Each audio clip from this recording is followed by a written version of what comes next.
Hey guys, this is Satyam Tiwari. You are watching my YouTube channel ANS5G Academy. Today we will discuss about the advanced use of the verb to be. आज हम पढ़ेंगे verb to be के बारे में, इसके advance use क्या होते हैं, verb to be क्या होती है। मैंने अपने हेल्पिंग वर्ब वाले वीडियोस में इस बात को कवर कर रखा है, बता रखा है ऑलरेडी। वर्ब टू बी में कौन कौन सी verb, is, am, are, was, were, ये 5 वर्ब जो है ये वर्ब टू बी में आती है। कौन कौन सी, इज, एम, आर, वाज और वर्ब, ये 5 वर्ब का एडवांस जो यूज है, इन 5 वर्बों का यूज यानी कि ट्रांसलेशन का जो सबसे पहला स्टेप है, पहली सीढ़ी है, 0 लेवल है।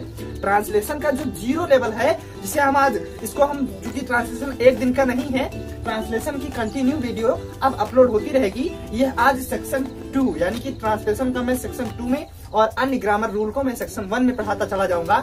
तो आज मेरी यह सेक्शन 2 का डे 1 का वीडियो है, डे 1 है, पहला दिन है आज। और आज हम बिल्कुल 0 लेवल से, यानी कि यदि आप अपने छत पर जाना चाहते हैं, जो पहली सीढ़ी होती है, वहां से आज हम बिल्कुल स्टार्ट करने वाले हैं, बिल्कुल 0 लेवल से, जिसमें आज हम पढ़ेंगे advance use of the verb to be.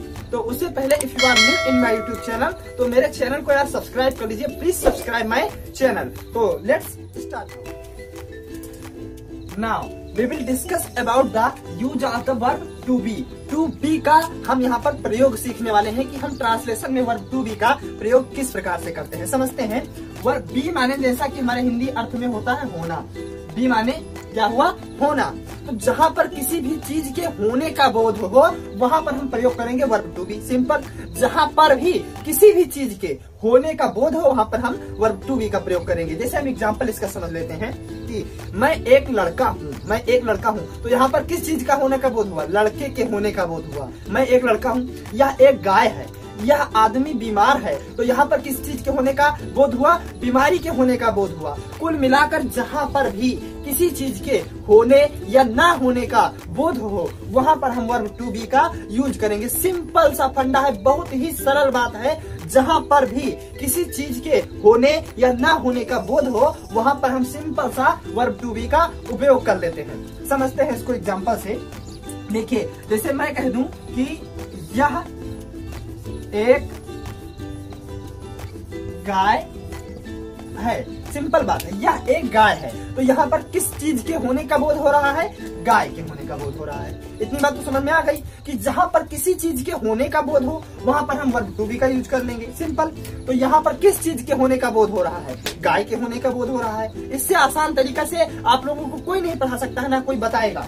तो यहाँ पर किस चीज के होने का बोध हुआ, गाय के होने का बोध हुआ। तो हम इसको किस प्रकार से बनाएंगे, use of verb to be करके बनाएंगे। जहाँ पर किसी चीज के होने का बोध हो, वहां पर देखिए, यह की इंग्लिश होती है दिस, एक की ए, गाय की cow, this a cow, simple. अब आगे इसको समझते हैं। अब ये सही नहीं है, करेक्ट नहीं है। अब बारी आती है, इसमें हमने किस चीज की अंग्रेजी लिख दी, यह की लिख दी, एक की लिख दी, गाय की लिख दी। अब बच्चा इसमें किस चीज की अंग्रेजी, तो सिंपल बचा है की अंग्रेजी। तो अब हम यहाँ पर है की अंग्रेजी कहाँ पर लिखेंगे, किस प्रकार से लिखेंगे, यही मेन हमारा फंडा है। लास्ट में आने वाला शब्द यह डिसाइड करेगा कि यहाँ पर इन 5 में से किस चीज का यूज हो रहा है। सिंपल सा फंडा है, इसमें कुछ बिल्कुल कुछ सोचने वाली बात ही नहीं है। कहाँ पर हम यूज करेंगे वर्ब टू बी का, जहाँ पर किसी चीज के होने या ना होने का बोध हो। उसके बाद में यहाँ पर मैंने जब सारी चीजों की इंग्लिश लिख दी, तो लास्ट में बची है की अंग्रेजी। तो है की अंग्रेजी के लिए हम इज लगाते हैं। इज मीन्स होता है, एम मीन्स होता है हूं, आर मीन्स होता है वो या है, वाज मीन्स था, थी, और वर मीन्स थे। सिंपल सा। यहाँ लास्ट में अगर देखिए है आ गया तो हम इज का यूज कर लेंगे, अगर हूं आ गया तो हम एम का यूज कर लेंगे, अगर हाउ हो या है आ गया तो हम आर का यूज कर लेंगे, था थी आ गया तो हम वाज का यूज कर लेंगे, और थे आ गया तो हम वर का यूज कर लेंगे। इससे सिंपल तरीका और कोई हो ही नहीं सकता है। यह बिल्कुल आसान वाला टेक्निक है, बिल्कुल आसान वाला तरीका है। अब बात आती है कि कहाँ पर हम इन चीजों का यूज करेंगे, कहाँ पर, तो जहाँ पर सब्जेक्ट होगा, सब्जेक्ट के जस्ट बाद हमारा होता है हेल्पिंग वर्ब, सब्जेक्ट के तुरंत बाद हेल्पिंग वर्ब हमारा होता है। तो सब्जेक्ट क्या होता है, सब्जेक्ट वह होता है कि जो कोई काम कर रहा हो उसे सब्जेक्ट कहते हैं, या जिसके बारे में कुछ कहा जा रहा हो या जिसकी स्थिति बताई जा रही हो उसे हम सब्जेक्ट कहते हैं। जैसे समझते हैं, यहाँ पर यह एक गाय है, तो यहाँ पर किसके बारे में कहा जा रहा है? गाय के बारे में कहा जा रहा है। किसके बारे में? गाय के बारे में कहा जा रहा है। तो यहाँ पर सब्जेक्ट क्या हुआ? काऊ हुआ, गाय हुई। अब जैसे समझते हैं ये मेरे पिताजी हैं, या किसी से रिलेशन बताया जा रहा हो, जैसे ये मेरे पिताजी हैं, तो किसके बारे में कहा जा रहा है? पिताजी के बारे में कहा जा रहा है। सब्जेक्ट कौन हुआ? पिताजी में। तो समझते हैं, देखिए है, हूँ, हो, है, था, थी, थे, इनका यूज। देखिए हम सिंपल इज का प्रयोग जब कोई अकेला होगा, अकेले के साथ हम इज का प्रयोग करेंगे। अकेले के साथ, अकेला मतलब इसको इंग्लिश की भाषा में, टेक्निक की भाषा में सिंगुलर नंबर कहते हैं। SINGULARNUMBER। जब कोई चीज अकेला होगा तो वहां पर उसे हम सिंगुलर नंबर कहते हैं। तो सिंपल सी यह बात है कि सिंगुलर नंबर के साथ हम इज का प्रयोग करते हैं। समझते हैं इसको एग्जांपल के थ्रू। सिंगुलर नंबर मतलब जहां पर कोई भी चीज अकेला होगा और लास्ट में है आया होगा। है, देखिए आप यहाँ पर दो है, एक यहाँ पर है ये वाला और एक यहाँ पर है ये वाला। तो जब ये दोनों, तो आप क्या सोचेंगे कि कहाँ पर ये वाला लगाएंगे, कहाँ पर ये वाला लगाएंगे। तो इसका वही वाला, इसी को क्लासीफाई यहाँ पर कर रहे हैं कि ये वाला है कहाँ पर लगेगा, ये वाला आर कहाँ पर लगेगा। जहाँ पर किसी अकेले चीज के बारे में बात हो रही होगी वहां पर इज लग जाएगा, और जहाँ पर दो या दो से अधिक लोगों के बारे में बात हो रही है, दो या दो से अधिक के बारे में बात हो रही होगी, तो वहां पर हम इसे प्लूरल नंबर बोलते हैं, बहुवचन बोलते हैं। वहां पर हम आर लगा देंगे। इसमें किसी को कोई डाउट होगा तो मेरे कमेंट सेक्शन में आप लोग बता दीजिएगा। सिंपल सा, बिल्कुल बहुत ही आसान फंडा है इसका। देखिए इज, सिंपल इज, जहां पर किसी एक चीज के अकेले के बारे में बात हो रही हो वहां पर इज, और जहां पर दो या दो से अधिक के बारे में बात रही होगी वहां पर आर। अब बचा एम। एम का प्रयोग हमेशा आई के साथ करते हैं। आई मीन्स मैं के साथ हमेशा एम का प्रयोग करते हैं। इतना बिल्कुल आप लोगों को क्लियर हो जाना चाहिए, इसमें कोई डाउट नहीं होना चाहिए। देखिए है का जब कोई अकेला, जब सिंगुलर नंबर जब कोई अकेला हो वहां पर है। जब मैं का प्रयोग हो कि मैं पढ़ा रहा हूँ, आई एम, या मैं कुछ कर रहा हूँ तो आई के साथ सिंपल मैं, और उसके बाद में जहां पर दो या दो से अधिक लोग हो जाएं वहां पर सिंपल आर का प्रयोग होगा। देखिए इसको समझते हैं। वर्ब टू बी, सभी का प्रयोग मैंने समझा कहाँ पर होता है।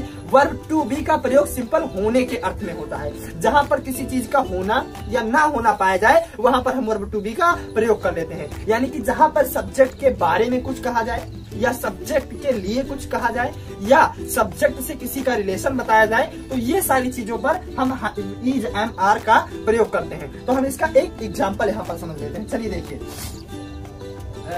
ये मेरे पापा है, ये मेरे पापा है। तो देखिए सिंपल सा इसमें है। सबसे पहले ये की अंग्रेजी ही, मेरे की अंग्रेजी माई, पापा की अंग्रेजी फादर, FATHER। सिंपल सा, he is my father. Sorry अभी इज हमने नहीं लिखा है। अब बचा लास्ट में है क्या, है की अंग्रेजी बची, तो इसकी अंग्रेजी हमें लगाना कहा है। मैंने अभी कहा कि सब्जेक्ट के तुरंत बाद लगा देना है, इसमें कोई डाउट आप लोगों को नहीं होना चाहिए। सब्जेक्ट यहाँ पर है कहाँ, सब्जेक्ट यहाँ पर ये ही हो गया हमारा सब्जेक्ट। तो ही के तुरंत बाद इज लगा दीजिए यहाँ पर। He is my father. Is क्यों लगा, क्योंकि पापा आपके अकेले हैं, पापा आपके अकेले हैं, और जहां पर किसी अकेले की बात हो रही हो वहां पर सिंपल इज लग जाता है। इसमें आपको कोई डाउट? ठीक है, चलिए और हम समझ लेते हैं। तो सबसे पहले इसको हम थोड़ा सा इरेज करते हैं, फिर और। तो आई होप आप सभी को इतनी बातें आसानी से समझ में आ गई होंगी। चलिए हम इसका थोड़ा और एग्जाम्पल देख लेते हैं। जैसे समझते हैं, सुरेश मेरा भाई है। तो यहाँ पर हमने अभी पढ़ा कि जहां पर किसी चीज का होना या ना होना पाया जाए वहां पर सिंपल वर्ब टू बी का यूज होगा। तो यहाँ पर देखो, सुरेश मेरा भाई है, तो यहाँ पर किस चीज का होना पाया जाता है, भाई का होना पाया गया। सिंपल सा फंडा है कि जहां पर किसी चीज का होना या ना होना पाया जाए वहां पर वर्ब टू बी का यूज होगा। तो यहाँ पर किस चीज का होना पाया गया, भाई का होना पाया गया। तो समझते हैं, हमने तुरंत लिख दिया Suresh, SURES, Suresh, be my brother, BROTHER, Suresh be my brother. अब बात आती है कि बी की जगह पर क्या प्रयोग होगा। हम जान गए कि जहां पर किसी चीज का होना पाया जाए वहां पर हम बी लगा देंगे, तुरंत बी लगा देंगे। बात यह आती है कि बी के स्थान पर अब किस चीज का प्रयोग होगा। तो देखिए यहाँ पर लगा क्या है लगा है लगा है के लिए हम लगाते क्या है, एक तो इज लगाते हैं और एक आर लगाते हैं। दो चीजें लगाते हैं, एक इज लगाते हैं और एक आर लगाते हैं। यहाँ पर क्या लगाएंगे, हाई के लिए हमने अभी कहा कि जहां पर कोई चीज अकेला होगा वहां पर इज लगाएंगे, जहां पर दो या दो से अधिक होगा वहां पर आर लगाएंगे। तो यहाँ पर सुरेश मेरा भाई है, तो यहाँ पर सुरेश अकेला है, कि सुरेश के अलावा कोई और है, कोई और नहीं है, सुरेश अकेला है। तो जहां पर कोई चीज अकेला होगा वहां सिंपल इज लगा देंगे, तो सुरेश इज यहाँ पर लग जाएगा, is my brother, Suresh is my brother. इसमें आपको कोई डाउट? ठीक है, तो चलिए हम दूसरा एग्जांपल और समझ लेते हैं। जैसे देखिए, ये मछलियां हैं, ये मछलियां हैं, सिंपल। देखिए ये मछलियां हैं, ये की इंग्लिश होती है these, THESE, these. Be fishes, FISHES, these be fishes. Fishes means हो गया मछलियां, फिश मतलब मछली, फिशेस मीन्स मछलियां। अब बात आई बी की जगह पर क्या लगेगा, बी के स्थान पर क्या लगेगा। हम इतना तुरंत जान गए कि यहाँ पर किस चीज का होना इस सेंटेंस में पाया जा रहा है, मछलियों का होना पाया जा रहा है। तो सिंपल दीज बी फिशेस। अब बी के जगह पर क्या लगेगा तब ये सेंटेंस सही होगा। देखिए लास्ट में है क्या, है क्या है, तो है के लिए हम लगाते हैं या तो इज या तो आर। तो आर कब लगेगा, जब एक या दो या दो से अधिक चीजें होंगी। तो यहाँ पर मछलियां हैं, कोई अकेली मछली तो है नहीं, तो यहाँ पर सिंपल आर का प्रयोग हो जाएगा, क्योंकि दो या दो से अधिक अवश्य है। अगर यह मछली है तो दिस वहां पर इज लगता है, क्योंकि एक मछली के बारे में वहां पर बात हो रही होगी। तो दीज आर, यहाँ पर सिंपल आर लग जाएगा। तो आई होप आप सभी को इज एम आर का यूज अच्छे से समझ में आ गया होगा। एक हम और इसमें समझ लेते हैं कि मैं एक लड़का हूँ, मैं एक लड़का हूँ। सिंपल सा तरीका है कि यहाँ पर किस चीज के होने का होना पाया जा रहा है, लड़के के होने का पाया जा रहा है, कि यहाँ पर कोई लड़का है। तो जब कोई लड़का है तो simple I be a boy, I be a boy. अब बात आई बी की जगह पर क्या लगेगा, यहाँ जो बी है इसकी जगह पर क्या लगेगा, तो इसमें लास्ट में है क्या, हूँ है। आप तुरंत लास्ट वाला देखिए, तुरंत हूँ है, हूँ के लिए क्या लगाते हैं, एम लगाते हैं। तो I am uh boy, simple सा आई एम आ बॉय। इतना आप लोगों को समझ में आया। तो आई होप आप सभी को इज एम आर का यूज समझ में आ गया होगा। अब हम बात कर लेते हैं वाज और वर का यूज, कि वाज और वर का हम कहाँ पर कैसे यूज करते हैं। तो सिंपल इतना तो हम समझ गए कि सिंपल कि जहाँ पर किसी चीज का होना या ना होना पाया जाए वहां पर वर्ब टू बी का यूज करेंगे। अब उसी में अगर लास्ट में था हो जाता, जैसे देखिए सुरेश मेरा भाई था, सुरेश मेरा भाई था, तो अगर लास्ट में था आ गया तो यहाँ पर सुरेश बी माई ब्रदर, भाई था किसके होने का पाया जा रहा है, भाई के होने का पाया जा रहा है, भाई यहाँ पर है तो भाई था।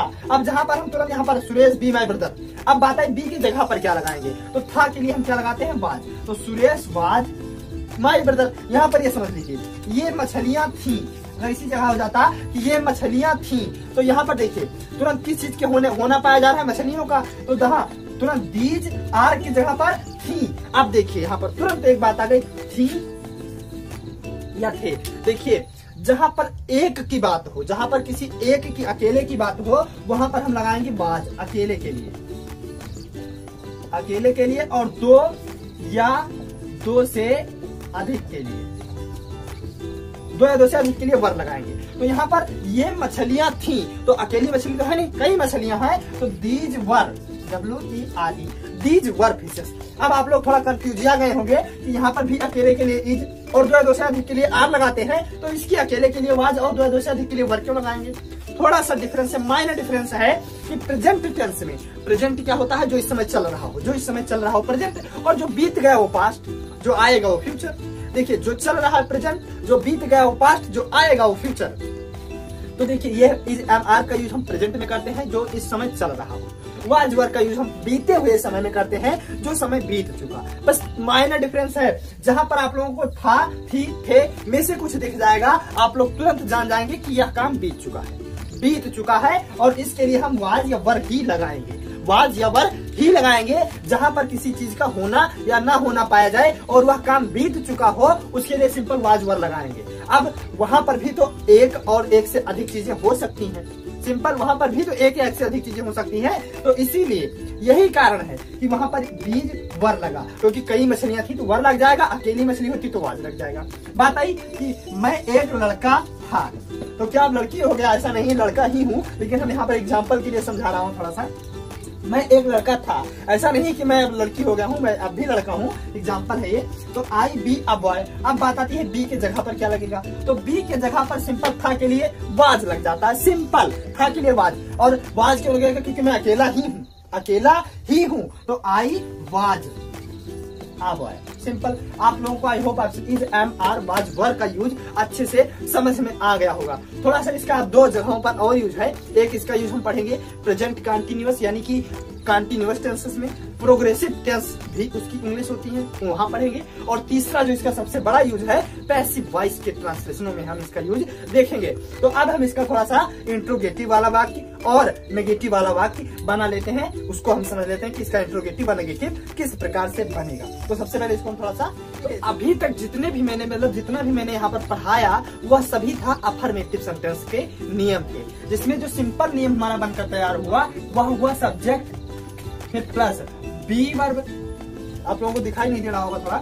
सब्जेक्ट फिर प्लस बी वर्ब था, फिर प्लस सिंपल ऑब्जेक्ट। यहाँ पर पहले हमारा जो रूल था वह सब्जेक्ट लिखा जाता था, फिर बी वर्ब लिखा जाता था, फिर ऑब्जेक्ट लिखा जाता था। यही नियम से हम बनाते थे। जैसे यह एक लड़का है तो लड़का यह ही, उसके बाद में बी वर्ब लगाते थे, इज तो बी वर्ब हो गया, ही इज, फिर ऑब्जेक्ट ये boy.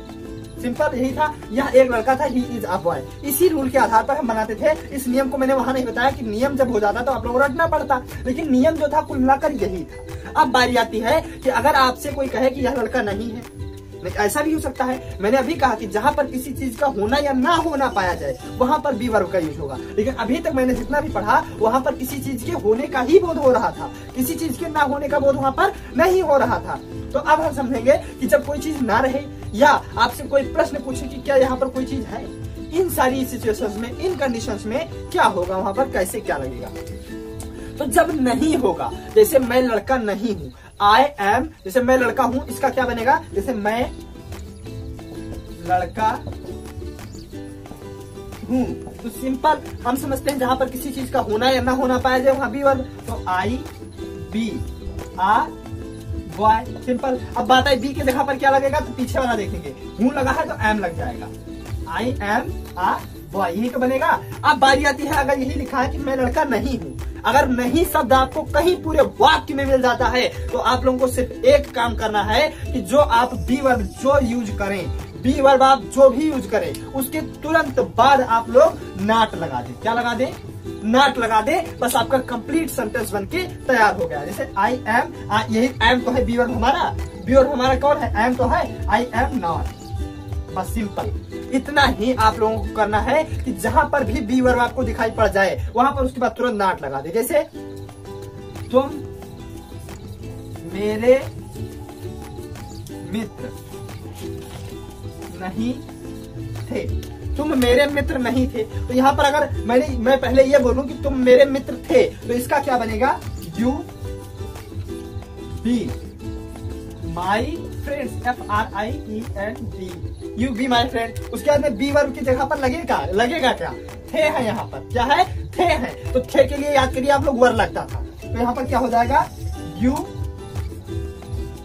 Were my friend, FRIEND, you are my friend. अब बारी आती है आपको नहीं यहाँ पर दिखाई पड़ गया, ये तो था कि जब नहीं ना होता तो ये बनता, लेकिन अगर नहीं आप लोगों को दिखाई पड़ रहा है तो मैंने क्या बताया, तुरंत बी जहां पर भी बी वर्ब दिखाई पड़े उसके तुरंत बाद नॉट लगा दो। तो बी वर्ब आपका कहाँ है, ये वर्ब वाला बी वर्ब है, तो इसी के बाद नॉट लग जाएगा यहाँ पर, NOT। You were not my friends, तुम मेरे मित्र नहीं थे, you were not my friends. तो यहाँ पर सिंपल जो है हमारा नेगेटिव वाला बनके तैयार हो गया। हमको सिर्फ क्या काम करना है, एक काम करना है कि तुरंत जहां कहीं भी हमको बी वर्ब दिखाई पड़े और ये पूरे हिंदी वाला जो वाक्य हो वहां पर नहीं आ जाए तो बी वर्ब के तुरंत बाद नॉट का यूज हम कर लेंगे, वह सही हमारा कंप्लीट सेंटेंस बन जाएगा। तो सबसे पहले इसको हम इरेज करके और अब इंट्रोगेटिव की ओर चलते हैं। देखिए, now we will discuss about the verb use of verb to be as a interrogative sentence। देखिए, हम इंट्रोगेटिव सेंटेंस में verb to be का किस प्रकार से यूज करते हैं ये सीख लेते हैं। इंट्रोगेटिव सेंटेंस क्या होता है, जहां पर कोई प्रश्न पूछा जाए, सिंपल सा, जहां पर कोई प्रश्न पूछा जाए और उस प्रश्न में भी किसी चीज का होना या ना होना पाया जाए, वहां पर हम सिंपल verb to be का यूज कर लेंगे। हमने अभी फार्मूला क्या बताया था आप लोगों को, सबसे पहले सब्जेक्ट, फिर बी वर्ब, फिर ऑब्जेक्ट, यही तो बताया था, ऑब्जेक्ट। और उसके बाद में नेगेटिव वाले ने क्या बताया, बी के बाद तुरंत नॉट। अब बात आती है प्रश्न पूछे जाने में, तो प्रश्न दो प्रकार से पूछे जाते हैं। एक इस प्रकार से कि क्या यह मार्कर है, तो जब क्या शब्द वाक्य के शुरू में आए, एक तो इस प्रकार से प्रश्न हुआ कि क्या यह मार्कर है, एक तो इस प्रकार से कि जब क्या शब्द वाक्य के शुरू में आए, और दूसरा ये कि यह क्या है, यह क्या है। तो यहाँ पर जो क्या शब्द आया यह वाक्य के बीच में आया। दो प्रश्न है कि क्या यह मार्कर है, और दूसरा यह क्या है। ठीक, देखिए यहाँ पर दो कंडीशन है, क्या यह मार्कर है और यह क्या है। यहाँ पर जो प्रश्न सूचक शब्द है यानी कि क्या, वह वाक्य के शुरू में है, और यहाँ पर जो प्रश्न सूचक शब्द है यानी कि क्या, वह वाक्य के बीच में है। तो ये इस प्रकार से दो कंडीशनें हमेशा आप लोगों को इंट्रोगेटिव सेंटेंस में बनाने के लिए दो कंडीशन आप लोगों के सामने आनी ही आनी है। तो जब ऐसी कंडीशन आप लोगों के सामने आ जाए तो क्या करेंगे कि बी वर्ब को आप स्टार्टिंग में रख दीजिए। बस सिंपल, बी वर्ब को आप कहाँ रख दीजिए, स्टार्टिंग में रख दीजिए। लेकिन एक काम और कीजिएगा कि जो इसके बाद नॉट जो आ जाता था, नॉट इसके बाद ही जो लिखते थे, उसका प्लेस आप लोग नहीं बदलेंगे, वो जहां है वही रहेगा, सिर्फ बी वर्ब को आप आगे कर देंगे। इतना समझ में आया। और जब क्या क्वेश्चन वर्ड आए कि बीच में आ जाए तो बी वर्ब आगे कर दीजिए, उसके बाद उसके क्वेश्चन वर्ड को लगा दीजिए। बस सिंपल, इतना ही तरीका है। देखिए समझ लेते हैं। इस वाले के लिए फार्मूला क्या हो जाएगा, बी प्लस सब्जेक्ट और प्लस नॉट अपने जगह पर ही रहेगा, प्लस ऑब्जेक्ट। ये वाला फार्मूला हमने कहा कि बी वर्ब को आप आगे कर दीजिए, वही हो गया। इस वाले के लिए फार्मूला क्या हो जाएगा, सबसे पहले क्वेश्चन वर्ड लग जाएगा, प्लस फिर वही बाकी का आगे be plus subject plus not और प्लस ऑब्जेक्ट। ये वाला फार्मूला यहाँ पर अप्लाई होगा। समझ लेते हैं इसको कैसे बनाएंगे। क्या यह मार्कर है, तो किस चीज का होना पाया गया, मार्कर का होना पाया गया। तो marker this be, marker MARKER, यही तो बनेगा। कि अगर यह नहीं होता क्या यह मार्कर है तो क्या बनाते, यह मार्कर है, यही तो होता, तो दिस बी मार्कर, यही तो हो जाता। सिंपल, यही मार्कर, दिस बी मार्कर। और यहाँ पर अब बी के जगह पर क्या लगेगा, है, और है के लिए लगाते थे इज और आर, लेकिन यहाँ पर क्या लगेगा, मार्कर अकेला है तो क्या लग जाएगा, इज लग जाएगा यहाँ पर। सिंपल। अब बात आती है कि यहाँ पर क्या से स्टार्ट है, तो तुरंत आप बी वर्ब को आगे करते थे। तो इज दिस मार्कर, MARKER, इस प्रकार से इसको बना लेंगे कि इज दिस मार्कर, क्या यह मार्कर है, प्रश्न पूछ लिए, इस प्रकार से कंप्लीट। क्या यह मार्कर है, बन गया। क्या यह कलम है, इज दिस पेन। क्या यह मोबाइल है, इज दिस मोबाइल। क्या यह कैमरा है, इज दिस कैमरा। इस प्रकार से। क्या ये कुत्ते हैं, तो सबसे पहले हम क्या बनाएंगे, ये कुत्ते हैं, तो ये कुत्ते हैं की ट्रांसलेशन दीज बी डॉग्स, यही तो बनता था, दीज बी डॉग्स। बी की जगह पर क्या लगाते थे, है के अंग्रेजी है होता था इज और आर के लिए यहाँ पर लगेगा क्या, क्योंकि कुत्ते कई हैं, दो या दो से अधिक के लिए आर, तो दीज आर डॉग्स। अब बात आई क्या शुरू में है, तो क्या जब शुरू में है तो बी वर्ब आगे आ जाएगा, तो आर दीज डॉग्स। क्या ये कुत्ते हैं, आर दीज डॉग्स। इस प्रकार से बन जाएगा। आई बात समझ में। अब बारी आती है यह क्या है, इसके लिए किस प्रकार से बनाएंगे। तो जो भी क्वेश्चन वर्ड होगा, क्या की इंग्लिश क्या होती है, वर्ड, WHAT, वर्ड को आगे लगा देंगे, सिंपल उसी को वैसे ही बनाते चले जाएंगे। जैसे देखिए व्हाट, सिंपल क्वेश्चन वर्ड हो गया हमारा। बात आई बी वर्ब क्या लगाएंगे यहाँ पर, है की अंग्रेजी, है की अंग्रेजी ही तो बी वर्ब होती थी, तो है की अंग्रेजी क्या है यहाँ पर, इज आर में से कुछ, इज और आर में से कुछ लगाएंगे। तो यहाँ पर क्या है, कोई किसी अकेले चीज की बात हो रही है। तो देखिए व्हाट इज बी वर्ब हो गया। बात I subject, what is this. और कुछ जब वाक्य में है ही नहीं तो ये सारी चीजें छोड़ देंगे, क्योंकि ना नहीं है ना कुछ है, सिंपल वैसे ही छोड़ देंगे। अब बारी आती है, क्या यह मार्कर नहीं है, अगर हो जाता तो क्या होता, क्या यह मार्कर नहीं है, तो इज दिस, नॉट का जगह, नॉट का प्लेस हमें नहीं बदलना है, मैंने पहले बताया, is this not a marker. Simple. अब यह बात आ जाती, यह क्या, यह इसमें नहीं हो पाएगा। देखिए दूसरा समझते हैं, तुम कौन हो, अगर हो जाता तुम कौन हो। देखिए समझते हैं कि तुम कौन हो, तो किसके होने का पाया गया, किसके होने या ना होने का पाएगा, तुम्हारे होने या ना होने का पाया गया। सिंपल बी वर्ब से बनेगा। आप समझते हैं कि यहाँ पर जो क्वेश्चन वर्ड है जिससे प्रश्न का आभास हो रहा है कि आपसे कोई कुछ पूछ रहा है। जैसे कोई पूछ रहा है, इस बात का आभास किन शब्दों से होता है कि तुम कौन हो, तुम कहाँ जा रहे हो, कहाँ से हुआ, यह क्या है, क्या से हुआ, और उसके बाद में कौन, कहाँ, तुम कब सोते हो, कब से यहाँ पर आपको एहसास हुआ कि मुझसे कोई प्रश्न पूछ रहा है। तुम सोते हो से आभास नहीं हुआ, लेकिन अगर आपसे कोई पूछ रहा है तुम कब सोते हो, तो यहाँ पर जो कब शब्द है वह बता रहा है कि आपसे कोई कुछ प्रश्न पूछ रहा है। तो तुम कब सोते हो, तो इससे कोई प्रश्न पूछ गया, तो आप लोग प्रश्न किस शब्द से पूछे जाते हैं पहचान जाएंगे। तो यहाँ पर कौन से प्रश्न पूछा जा रहा है, तो कौन की अंग्रेजी होती है वो। अब बात आती है कि कौन पहले आया कि बाद में, तो कौन तो पहले ही आया, वो सॉरी बीच में तो आया, तो बीच में जब आएगा फार्मूला ये लगाएंगे। तो कौन की अंग्रेजी हु, हु, उसके बाद में बी वर्ब लगेगा तो हो के लिए आर लगता है, हु आर, और उसके बाद में यू। तुम कौन हो, हु आर यू, क्या बोलेंगे, हु आर यू। तो आई होप आप सभी को यह जो पूरा था यह समझ में, अंडरस्टैंड बिल्कुल कंप्लीटली समझ में आ गया होगा। चूंकि यह वीडियो बहुत बड़ी हो चुकी है, इसलिए अब इसमें ज्यादा कुछ न करते हुए आगे की जितनी भी टॉपिक्स हैं वो मैं अपनी अगली वीडियोस में कवर करूंगा। तो अगर आप लोगों को मेरी वीडियो पसंद आई है तो प्लीज सब्सक्राइब मेरे चैनल, कृपया मेरे चैनल को सब्सक्राइब कर दीजिए तथा अपने दोस्तों के पास भी इस वीडियो को शेयर कर दीजिए ताकि वो लोग भी सब्सक्राइब कर पाए। और आप लोग सब्सक्राइब करेंगे तभी मेरी वीडियोस की जो लेटेस्ट नोटिफिकेशन होगी वो आप लोगों तक पहुंचती रहेगी। नोटिफिकेशन का जो बेल आइकन है उसको आप लोग ऑल पर सेट कर दीजिए ताकि मेरे वीडियोस की जो लेटेस्ट नोटिफिकेशन हो वो आप सभी तक पहुंचती रहे। तो मिलते हैं अपनी अगली वीडियो में, तब तक के लिए